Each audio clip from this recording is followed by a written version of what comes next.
مکہ اور مدینہ کے درمیان تیز ترین ٹرین سروس کا آغاز۔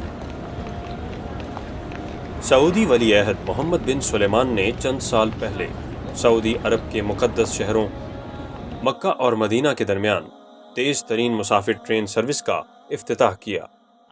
اس ٹرین کی رفتار 300 کلومیٹر فی گھنٹہ ہے۔ براستہ جدہ مکہ سے مدینہ جانے والی اس حرمین ایکسپریس لائن میں 35 ٹرینیں شامل ہیں۔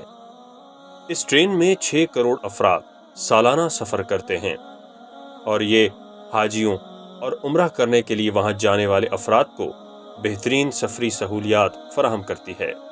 پہلے حج اور عمرہ کے دوران مسلمان مکہ اور مدینہ کے درمیان بس کے ذریعے سفر کرتے تھے، جس میں 6 گھنٹے لگ جاتے تھے۔ اب یہی سفر مختصر ہو کر 2 گھنٹے کا رہ گیا ہے۔ اللہ پاک سعودی ولی عہد محمد بن سلیمان کو جزائے خیر عطا فرمائے، جن کے نیک اقدام کی وجہ سے حج اور عمرہ کرنے والوں کو بہترین سہولیات میسر آ رہی ہیں۔